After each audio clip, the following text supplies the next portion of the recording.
Assalamualaikum warahmatullahi wabarakatuh. Bismillahirrahmanirrahim. Alhamdulillah wassalatu wassalamu ala Rasulillah wa ala alihi wa sahbihi wa mawala wa la hawla wa la quwwata illa billah ma ba'du. Alhamdulillah, kita senantiasa bersyukur kepada Allah Subhanahu wa taala atas karunia nikmat yang telah Allah berikan kepada kita semua. Kemudian salawat dan salam semoga tetap tercurah kepada junjungan kita Nabi besar Nabi Muhammad sallallahu alaihi wasallam, dan mudah-mudahan kita semua saudaraku seiman seagama kelak di hari kiamat mendapatkan syafaat dari baginda Nabi Muhammad sallallahu alaihi wasallam. Amin ya rabbal alamin. Saudaraku seiman seagama, selanjutnya saya ingin menyampaikan kisah singkat tentang kehidupan atau sejarah Nabi Syuaib alaihissalam, karena beliau jarang diceritakan, jarang disampaikan oleh para alim ulama, oleh para kiai, oleh para ustadz. Yang kebanyakan yang disampaikan kisah-kisah adalah kisah baginda Rasul Nabi Muhammad sallallahu alaihi wasallam, kemudian kisah Nabi Adam alaihissalam,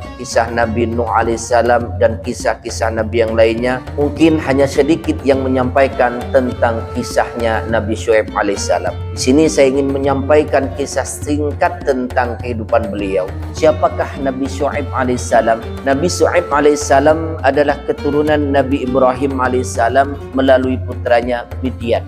Jadi keturunan Nabi Ibrahim itu banyak. Maka dari itu Nabi Ibrahim disebut dengan bapaknya para nabi. Beliau dikenal sebagai nabi yang pandai berbicara dan fasih dalam berdakwah, sehingga sering disebut sebagai khatibul anbiya, juru bicaranya para nabi dan rasul.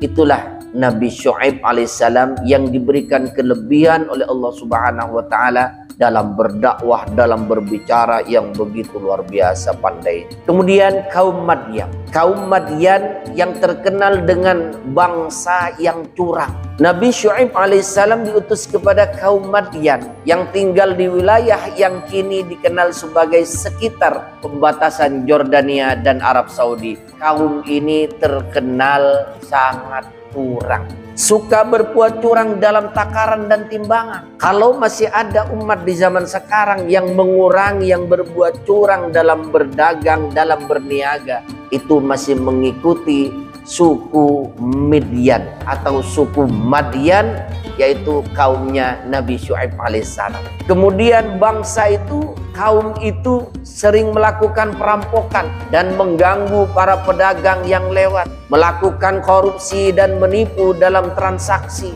Jadi kalau ada pemerintahan di zaman sekarang masih melakukan korupsi, senang makan uang rakyat, itu masih tergolong kaumnya Nabi Syuaib alaihissalam yang membangkang. Kemudian terjerumus dalam kemusyrikan, menyembah berhala.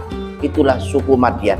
Nabi Syuaib alaihissalam melihat dan memperhatikan kaumnya. Beliau tidak tinggal diam. Nabi Syuaib sudah berdakwah mengajak mereka ke jalan Allah Subhanahu wa taala, agar mereka semuanya menyembah Allah yang Maha Esa, berbuat jujur dalam timbangan dan takaran, kemudian tidak merusak bumi dengan kejahatan. Nabi Syuaib melihat, memperhatikan kaum Madyan yang berbuat curang, yang suka merampok, yang merusak bumi dengan kejahatan. Nabi Syuaib alaihissalam tidak tinggal diam. Beliau selalu berdakwah mengajak kaumnya agar menyembah Allah Subhanahu wa taala, agar berada di jalan Allah Subhanahu wa taala, kemudian berbuat jujur dalam timbangan dan takaran. Itu yang dilakukan oleh kaumnya Nabi Syuaib alaihissalam. Tidak merusak bumi dengan kejahatan. Itu yang dilakukan oleh kaumnya Nabi Syuaib alaihissalam. Di sini Nabi Syuaib begitu luar biasanya dalam perjuangannya untuk mengajak mereka agar berada di jalan Allah Subhanahu wa taala.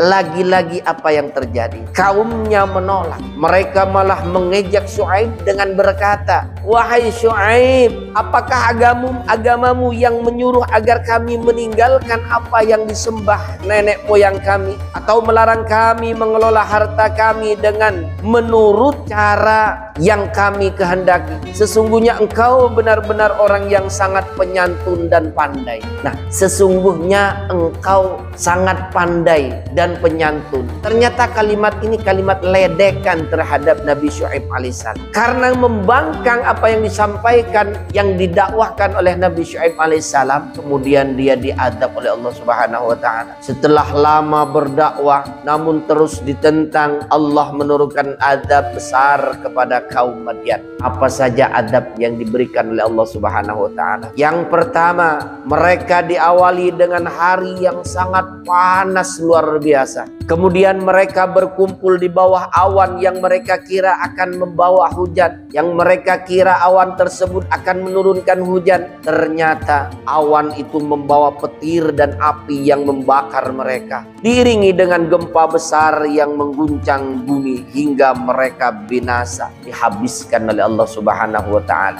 karena membangkang terhadap ajakan Nabi Syuaib alaihissalam yang diutus oleh Allah Subhanahu wa taala. Saudaraku seiman seagama, berkaitan dengan adabnya Nabi Syuaib alaihissalam ini diabadikan oleh Allah Subhanahu wa taala di dalam Al-Qur'an, yang artinya maka mereka ditimpa gempa, lalu mereka menjadi mayat-mayat yang bergelimpangan di tempat tinggal mereka. Orang semuanya yang membangkang terhadap Nabi Syuaib alaihissalam diadab oleh Allah Subhanahu wa taala dengan goncangan bumi yang sangat dahsyat. Mereka bergelimpangan, mayatnya mereka mati di tempatnya masing-masing. Itulah adab yang diberikan Allah Subhanahu wa taala terhadap orang yang membangkang atas perintah Allah Subhanahu wa taala.